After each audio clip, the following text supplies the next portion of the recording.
Hello friends, आइए आज 2024 में जो क्लास 12 यूपी बोर्ड में आया है क्वेश्चन पेपर 316 DX, इस कोड को हम हल करते हैं। इसके पहले मैं DV DW और YE इन सभी को हल कर चुका हूँ। अगर नहीं देखें तो उसका डिस्क्रिप्शन में लिंक दूंगा, वहाँ से देख लीजिए, या प्लेलिस्ट में आप सर्च करके देख लीजिए यूपी बोर्ड 2024।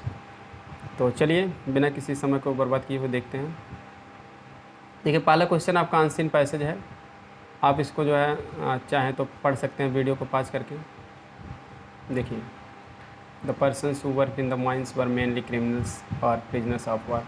ये इसको कोट पढ़ सकते हैं। मैं डायरेक्टली आंसर इसका बता दे रहा हूँ, ठीक है।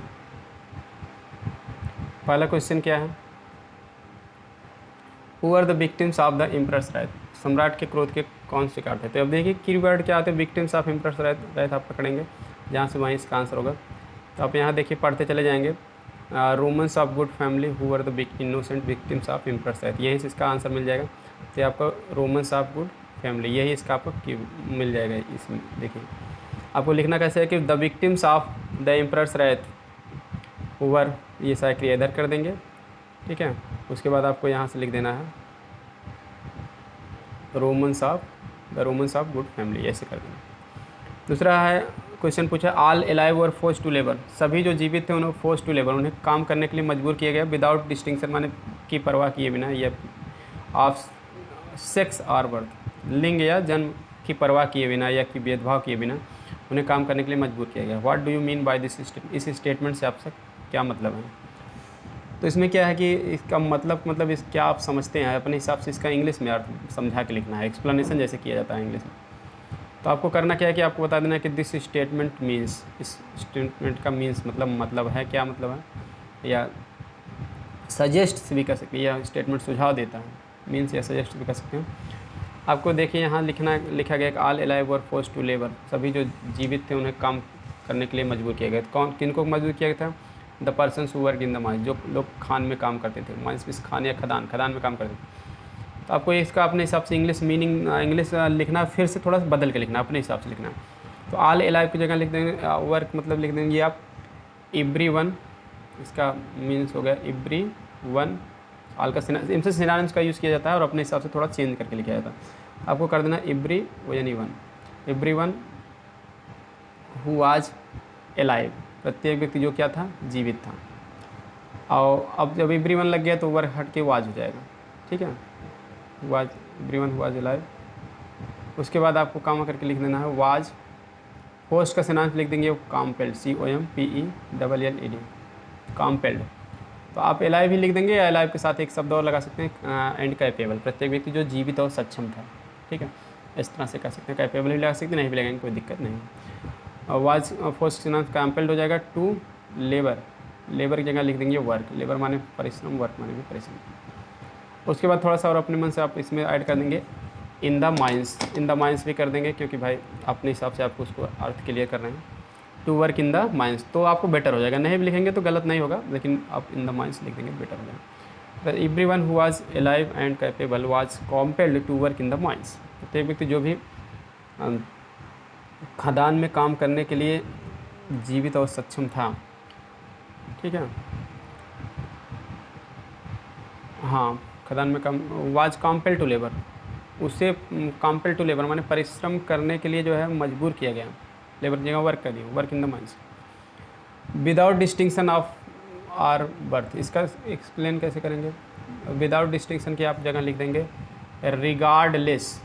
रिगार्डलेस ऑफ, रिगार्डलेस ऑफ माने भी होता है विदाउट डिस्टिंक्शन, माने की परवाह किए बिना या भेदभाव किए बिना। ऑफ के बाद आप सेक्स के लिए आप लिखेंगे अंग्रेजी में जेंडर, GENDER, ठीक है। सेक्स की जगह क्या लिखेंगे? जेंडर। आर। बर्थ की जगह लिखेंगे social status, STATUS at birth, ऐसे लिख देंगे। सोशल स्टेटस एट बर्थ मतलब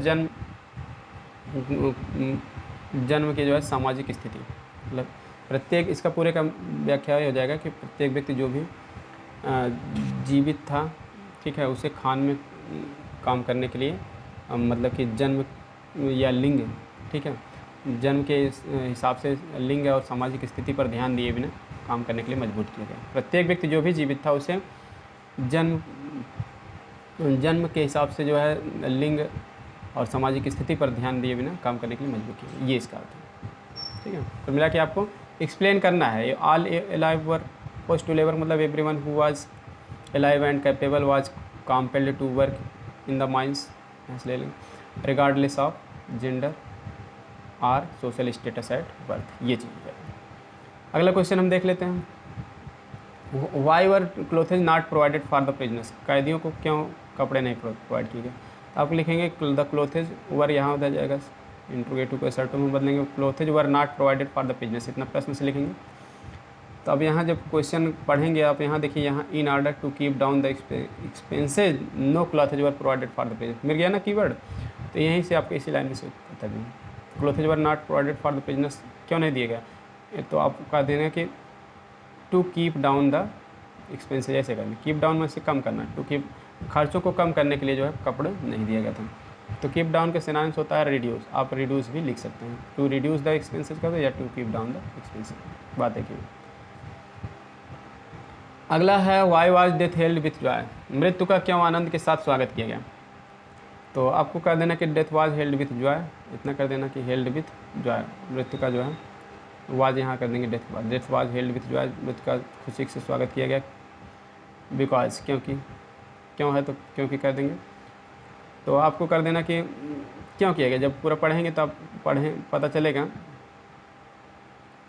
आप, क्योंकि इसने क्या किया था, इंड कर दिया था, समाप्त कर दिया था। बिकॉज इट इंडेड कर देना, एक शब्द है इट इंडेड, क्योंकि इसने समाप्त किया। क्या समाप्त किया था, द सफरिंग्स माने कष्टों को, या ग्रेट सफरिंग्स माने महान कष्टों यानी अत्यधिक कष्टों। It ended the great sufferings, ठीक है, क्योंकि इसने क्या किया था, अत्यधिक कष्टों को समाप्त कर दिया था। ग्रेट सफरिंग्स ऑफ लाइफ भी लिख सकते हैं, ग्रेट सफरिंग्स ऑफ लाइफ। उसके बाद आपको करना है कि एक शब्द लिख देना फेस्ड, फेस्ड माने झेलना, कष्ट को झेलना, फेस्ड बाय द पर्सन्स, ठीक है, who work in the mines, बस ये इतना कर देना। क्योंकि जो उन फेस्ड बाय द पर्सन, उन व्यक्तियों के द्वारा जो झेला जा रहा था, जो work in the mines, Khan में काम कर रहे थे। तो यहीं से इसका आपका आंसर मिल जाएगा। ठीक है, और आप इस तरह से नहीं बना मतलब कि लिख सकते हैं अपने हिसाब से वाक्य बना के, तो आप ऐसे भी सिंपली लिख देंगे, तभी आपका गलत नहीं होगा। Death was held with Joy because, ठीक है, ग्रेट डायरेक्ट कर देंगे, great were sufferings of life, ठीक है। और उसके बाद आपको faced by the persons who work in the mines, बस इतना कर देंगे, who work in the mines. और हु वर्क ना लिखना चाहिए, पर्सन्स बाद वर्किंग इन द माइंस कर देंगे, तब भी चल जाएगा। माने खान में काम करने वाले लोगों का जीवन जो है कि कष्ट इतना ज़्यादा थे, बहुत ज़्यादा थे, ठीक है, इसलिए वो उसने क्या किया, वो खुशी से जो है मौत का स्वागत किया, नहीं कि मौत ने उनके सारे कष्टों को क्या किया, समाप्त कर दिया कुल मिला के, ठीक है। इस तरह से इसका आंसर। या फिर अगला क्वेश्चन क्या है कि एंगर, पैसेज का find the word from the passage means anger, passage से उस शब्द को पता लगा जिसका अर्थ है एंगर, एंगर माने होता है क्रोध। तो एंगर के लिए अभी पैसेज आप पढ़ेंगे तो इसमें रैथ आया है, रैथ हो जाएगा। सावर्ड ब्लोज का क्या मतलब है, ठीक है, रैथ कहाँ आया, देखिए दिखा भी दे रहे हैं आपको, रैथ यहाँ आया, एंगर मीन्स रैथ, रैथ माने क्रोध। सावर्ड ब्लोज का क्या मतलब है, सावर्ड ब्लोज माने होता है, ब्लो माने प्रहार होता है, सावर्ड माने बौछार, मतलब प्रहार की बौछार, मतलब मुक्कों का प्रहार, किसी के हाथ से मुक्का घूसा से नहीं मारते, उसको सावर्ड ब्लोज कहते हैं। सावर्ड माने बौछार, ब्लो माने मुक्का या प्रहार, मुक्कों का बौछार मतलब क्या, शारीरिक शक्ति से मतलब हम पूरे जुट जाते हैं, किसी को मारने लगते हैं, उसी को हम सावर्ड ब्लोज कहते हैं। तो इसका एक्सप्लेन करना है, पैसेज में जो आया है, ये शब्द आया है, इसका एक्सप्लेन करना है, ठीक है। तो आपको मिलेंगे नहीं, अपने हिसाब से एक्सप्लेन, मतलब इंग्लिश में उसका दूसरा अर्थ लिखना पड़ता है। तो सावर्ड ब्लोज मीन्स आप लिख देंगे, तो सावर्ड ब्लोज मीन्स एक्ट, ठीक है, मैं बता दे रहा हूँ इसका इंग्लिश में कैसे लिखा जाएगा, act of repeatedly, REPEATEDLY, repeatedly striking, STRIKING, striking माने प्रहार करना, आर करके हीटिंग भी कर सकते हैं, स्ट्राइकिंग और हीटिंग समवन, ठीक है, हीटिंग समवन कह दीजिए या समबॉडी कह दीजिए। और टाइपिकली, TIPICALL, टाइपिकली कह दीजिए या स्पेशली भी कह सकते हो, विथ फिजिकल फोर्स, ठीक है, PHY FICAL, physical force, FORC, मतलब एक्ट ऑफ स्ट्राइकिंग और hitting someone specially with physical force या टाइपिकली विथ फिजिकल, एक प्रकार से शारीरिक शक्ति द्वारा, यह विशेष रूप से शारीरिक शक्ति द्वारा किसी पर जो है बार बार प्रहार करने की क्रिया, ठीक है, स्ट्राइक करने की क्रिया, बार बार मारो मुक्के किससे प्रहार करने से, ठीक है। तो सावर्ड ब्लोज का मतलब क्या होगा, फिर से बता दें एक बार, act of striking, act of repeatedly striking करिए बेटा, रिपीटेडली मतलब बार बार स्ट्राइक करना, मारना, act of repeatedly striking or hitting someone typically with physical force. अगला है which word in the passage is opposite of sadness, sadness का अपोजिट कौन है पैसेज में, तो सैडनेस माने उदासी, हैप्पीनेस माने प्रसन्नता, तो इस यहाँ देखिए अपोजिट मिल जाएगा हैप्पीनेस। तो चलिए देखिए सेक्शन बी में जो है आपका निबंध आया है 100 से 150 वर्ड में लिखने के लिए, आर्टिकल माने लेख होता है, इससे कहो या आर्टिकल कहो। सिटी लाइफ के ऊपर लिखने के लिए need of technical education to provide employment, रोजगार प्रदान करने के लिए तकनीकी शिक्षा की ज़रूरत, a journey to a historical place, ऐतिहासिक स्थान पर जाने के लिए आप यात्रा पर गए हैं उसके बारे में। तो चाहे किसी एक पर आपको लिखना तीनों में से, या फिर आपका अगला क्वेश्चन आया है सपोज यू आर शिवा, मान लीजिए आप शिवा है, ये write a letter to the news editor, समाचार पत्र के संपादक को एक पत्र लिखिए, the Times of India, Times of India के समाचार पत्र की, कंप्लेनिंग शिकायत करो अगेंस्ट ए पुअर सप्लाई, माने खराब आपूर्ति ऑफ वाटर, जल की इन योर लोकालिटी में। कुल मिला के इसमें आपको अपना नाम शिवा बताना है, नाम जैसे मना किया जाता है लेकिन इसमें आपको बताना पड़ेगा, और न्यूज़पेपर के एडिटर, न्यूज़पेपर का नाम आपको टाइम्स ऑफ इंडिया ही लिखना है, और शिकायत करना है कि आपके जिस क्षेत्र में रह रहे हैं आप वहाँ पानी की सप्लाई बहुत ख़राब है, ये चीज़ आपको बताना है। या फिर आप write letter to the librarian, librarian ने पुस्तकालय अध्यक्ष को पत्र लिखो और योर कॉलेज, अपने कॉलेज के, requesting him to bring some more magazines meant for competitive examination, उनसे कहो कि आपको कुछ और पत्रिकाएं दें जिसका मतलब जो है कम प्रतियोगी परीक्षाओं से हो, मतलब प्रतियोगी परीक्षा से संबंधित कुछ पत्रिका आपको दें पढ़ने के लिए, ये चीज़ आपको बताना है। इन दोनों में से कोई एक आपको करना है। चलिए सेक्शन सी ग्रामर देख लेते हैं फटाफट। Choose the correct options to answer the following questions, निम्नलिखित प्रश्नों का उत्तर देने के लिए सही ऑप्शन चुनें।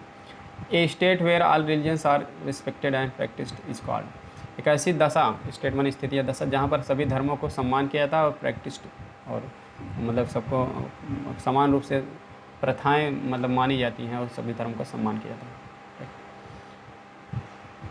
और इसको हम क्या कहते हैं, उसको हम कहते हैं धर्मनिरपेक्ष, एक ऐसी स्थिति जहाँ सभी धर्मों का सम्मान किया जाता है, उसको कहते हैं सेक्युलर, कहते हैं धर्मनिरपेक्ष कहते हैं, ठीक है।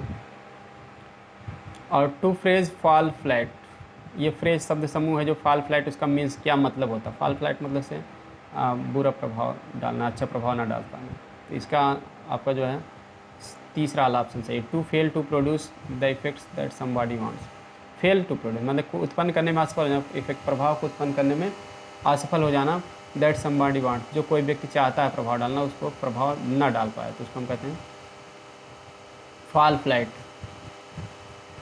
अगला आपका देखिए सिनोनिम्स ऑफ इलस्ट्रियस, इलस्ट्रियस का सिनोनिम्स आपको बताना है। इलस्ट्रियस माने होता है प्रसिद्ध, तो रिनाउंड माने होता है प्रसिद्ध होता है।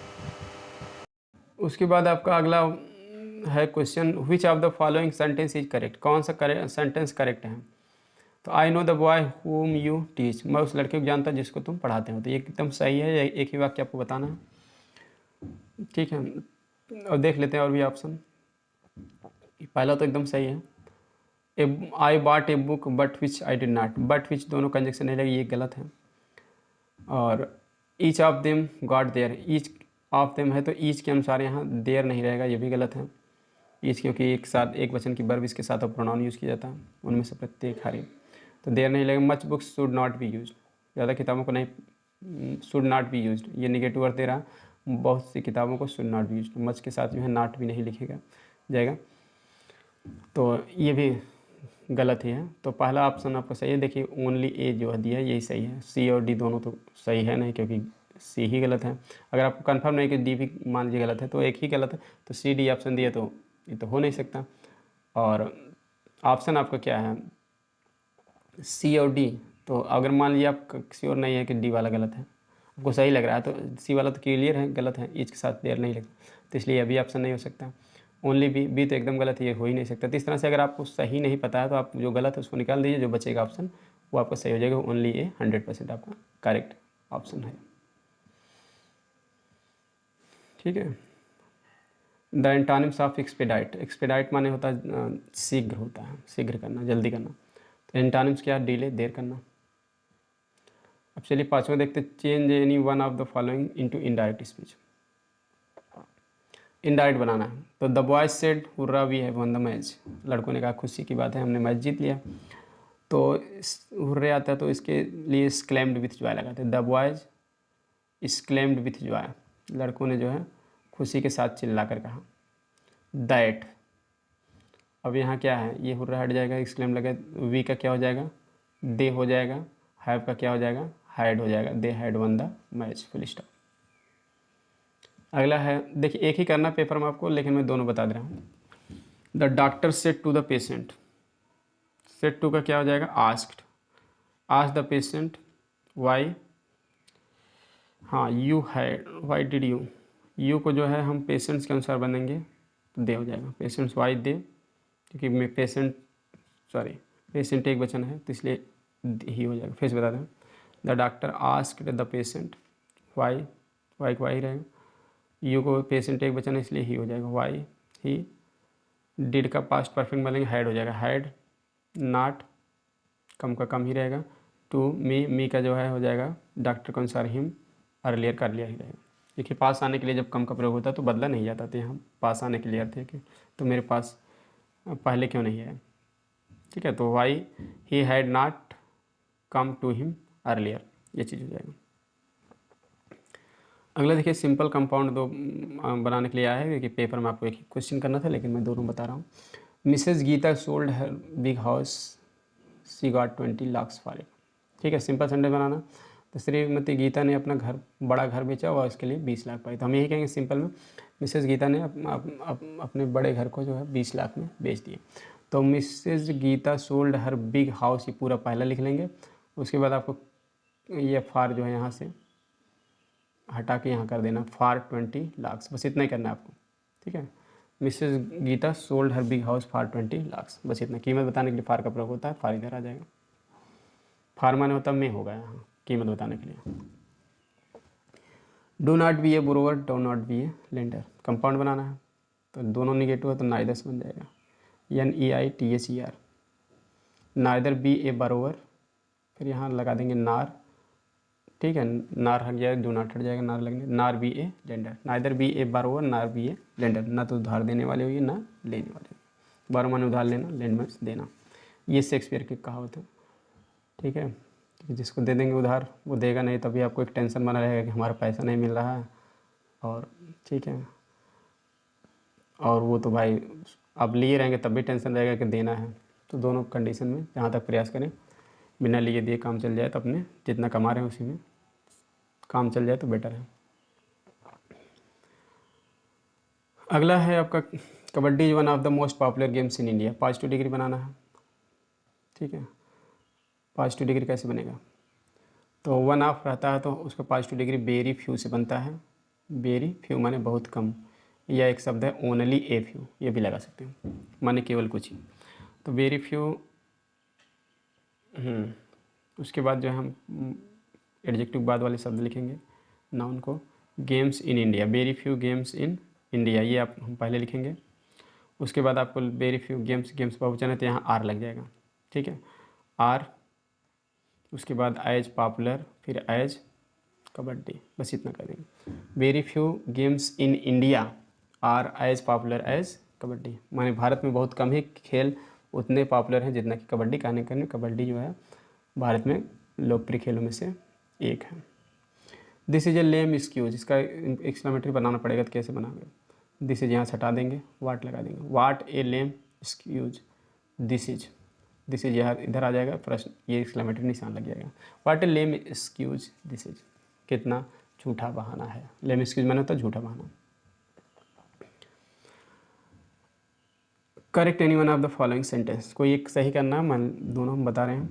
तो the man is went in doing mistake, preposition की गलती, बेंट के साथ इन नहीं आता, आन, बेंट आन माने से किसी पर तुला होना, जैसे कोई काम करने के लिए एकदम तुला होना कि उसको करके ही छोड़ेंगे, तो यह आदमी शरारत करने के लिए तुला हुआ है, इसका अर्थ होगा बेंट आन होगा। Each day and each hour, bring में यस जोड़ेंगे क्योंकि ईच और ब्रिंग के साथ एक वचन की वर्ब लगती है।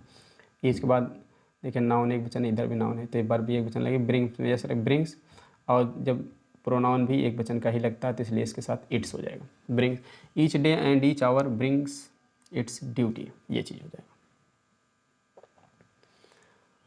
आगे देखिए हम यहाँ जो है होमोफोन्स दिए गए हैं, दो में से एक जोड़े के ऊपर वाक्य बनाना था। तो पहला रेज जो है, अगर अर्थ जानते रहेंगे तो वाक्य में इसका प्रयोग कर ले जाएंगे। पहले रेज का मतलब होता है क्रोध, और दूसरे रेज का अर्थ होता है नष्ट करना, डिस्ट्रॉय जिसको कहते हैं, नष्ट करना, या ढहाना, जिसको एक घर गिरा दिए, ढहा दिए, नष्ट कर दिए, उसको हम कहते हैं बिल्डिंग वगैरह, उसको रेज कहते हैं। अगर आप भूलते हैं, कन्फ्यूजन होता कैसे, तो हम आपको ट्रिक बता दे रहे हैं। रेज में जी है तो एंगर में जी आता है, एंगर माने क्रोध, और ठीक है, अगला वाला आराम से याद हो जाएगा। ठीक है, अब इसके ऊपर सेंटेंस बना सकते हैं कि मतलब ही सोड हिज रेज अगेंस्ट हिम, वह उसके खिलाफ अपने क्रोध को प्रकट किया, कुछ भी कर सकते हो। रेज माने ढहाना, जैसे ही रेज्ड हिज ओल्ड हाउस, ठीक है, ही रेज्ड हिज ओल्ड, उसने पुराने घर को क्या किया, नष्ट कर दिया, ढहा दिया। अगला साइट माने दृश्य होता है, तो जैसे it was a grand site, या एक शानदार दृश्य, साइट माने दृश्य या नज़ारा। दूसरा साइट माने उदाहरण देना, जैसे he gave an example, example न करके ही गेव इस साइट कह दीजिए, ही साइट कह दीजिए, साइट माने उदाहरण देना है तो गेव भी लिखने की जरूरत नहीं। ही साइट, ठीक है, ही साइटेड फ्रॉम द रामायण, ठीक है, टू एक्सप्लेन हिम, वो उसे समझाने के लिए रामायण से उदाहरण दिया, बस कुछ भी कर सकते इस तरह से। अब देखिए आगे हैं, एक दिन अब्दुल रहीम खान खाना एक नगर से दूसरे नगर जा रहे थे, तो इसका ट्रांसलेशन देख लेते हैं। One day Abdul Rahim Khan Khana was going from one city to another, from one city to another, रास्ते में वह अपने साथियों के साथ एक सड़क के किनारे ठहरे। रास्ते में मतलब ऑन द वे, काम कर देंगे on the way. He stayed, वह ठहरे, ठीक है, कहाँ ठहरे, ऑन ए रोड साइड, एक सड़क के किनारे, या एट ए रोड साइड कह देंगे, पॉइंट ऑफ प्लेस बताने के लिए एट भी लगता है। He stayed at A road side, ठीक है, एक सड़क के किनारे, तो एट ए रोड साइड कह दो या ऑन ए रोड साइड, दोनों को कहेंगे, सड़क के किनारे या सड़क के किनारे। किसके साथ, विथ हिज कंपेनियंस, साथियों का अंग्रेजी होगा कंपेनियंस, वैसे फ्रेंड्स से भी काम चला सकते हैं। कंपेनियन माने साथी, COMPANIONS, कंपेनियंस। एक आदमी उधर से गुजरा, a man passed by, a man passed by माने होता है किसी रास्ते से गुजरना, पास्ड बाई, ठीक है, उधर से कहेंगे जी, वैसे दैट वे होता है, लेकिन नहीं भी लिखेंगे तब भी चल जाएगा, a man passed by that way, या ए मैन पास्ड बाई, दोनों सही। उसके पास एक शीशी थी, he had a bottle, BOTTL, bottle माने शीशी, ये एक शब्द इसके लिए VIL माने भी था शीशी, दोनों में से चाहे जो लिख दीजिए। उसमें बहुत थोड़ा पानी था। There was very less water in it, ठीक है, देयर वाज वेरी लिटिल कह दीजिए, लिटिल माने होता थोड़ा, LITTL, लेस माने भी होता कम, थोड़ा लिटिल यहाँ बेटर होगा, लिटिल मात्रा बताने के लिए। There was very little water in it माने होता है उसमें। उसने शीशी को झुकाया, ही झुकाना कहीं होता टिल्ट, TILT, टिल्टेड हो जाएगा, ही टिल्टेड द बॉटल, और सीधा किया, एंड स्ट्रेटेंड, स्ट्रेटेंड किसमें, STRAIGHTENED, स्ट्रेटेंड, स्ट्रेटेंड माने सीधा किया। और खाना समझ गए, खाना अंडरस्टूड, अंडरस्टूड माने समझ गए, अंडरस्टूड सेकंड फॉर्म हो जाएगा, UNDERSTOOD, कि वह एक सम्मानजनक व्यक्ति है, that he is an honourable person, ठीक है, he is an honourable person या ए रिस्पेक्टेबल पर्सन, दोनों सही है, क्योंकि रिस्पेक्टेबल पहले ए लगेगा, ऑनरेबल पहले एन।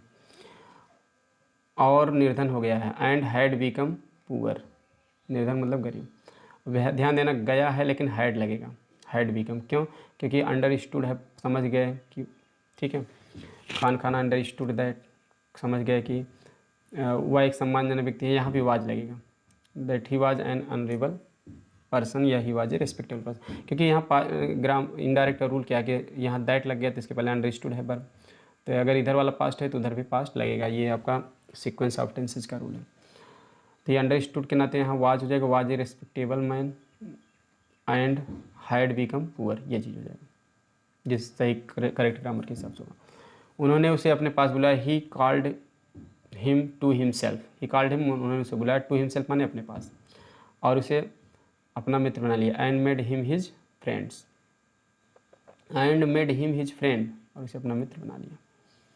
तो ये आपका ग्रामर था, कंप्लीट हो गया। आई होप समझ में आया होगा। चलिए अब कुछ लिटरेचर के क्वेश्चन भी देख लेते हैं कौन कौन से आए हैं फटाफट। देखिए आपका लिटरेचर में पहला क्वेश्चन है 40 वर्ड में जो आया है, what did the makeup room look like, makeup room कैसे दिखाई पड़ता था, या what did Sophie's brother Geoff do when he was out of school, Sophie का भाई जियोफ ने क्या किया जब वह स्कूल से बाहर था। दोनों में से एक लिखना है 40 वर्ड में, और 4 नंबर आपको मिलेगा। तीसरा से 2 क्वेश्चन है, दोनों में 4 नंबर मिलेगा। दूसरा क्वेश्चन है, what did M Hamel write on the black board with a piece of chalk, chalk के टुकड़े से ब्लैक बोर्ड पर एम हैमल ने क्या लिखा। या what did young girl find in the package when she opened it in the room, lesson rattrap, rattrap part में जब युवा लड़की ने पैकेज माने वही पैकेट की सामग्री को खोला तो उसने क्या पाया उसमें। अगला क्वेश्चन आपका 7 नंबर का है, देखिए आपको 80 वर्ड में लिखना है, 2 में से एक। Why did Gandhi ji not like Charles Freer Andrews to stay in Champaran, Gandhi ji क्यों नहीं चाहते थे कि चार्ल्स फ्रीर एंड्रूज चंपारण में रुकें। या why does Douglas as an adult recount a childhood experience of terror and his conquering of it, Douglas क्यों जो है एक वयस्क के रूप में जो है अपने बचपन के अनुभवों का, आतंक के बचपन के अनुभवों का, ठीक है, बचपन में जो आतंकित थे उसमें अनुभव जो उनको हुआ उसका कैसे वर्णन करते हैं, क्यों वर्णन उसका करते हैं, और उस पर विजय भी प्राप्त किए, उस इन सभी का वर्णन कैसे करते हैं। मतलब जो तैरने गए थे तो डर लगता था, उसका वर्णन किया, उस पर विजय प्राप्त किया, इनका वर्णन क्यों करते हैं। तो रिकाउंट मीन्स वर्णन करना, इसलिए करते हैं ताकि दूसरे लोग भी जान सकें कि हाँ तैरने में इस तरह से दिक्कतें आती हैं, उस पर विजय कैसे प्राप्त किया जा सकता है। अपने आत्मकथा लिखें तो बताएंगे ही। अगला देखिए क्वेश्चन है, when aunt is dead her terrified hands will die, ये आपका जो है आया है पोइट्री से, आंट जेनिफर स्टाइगर से।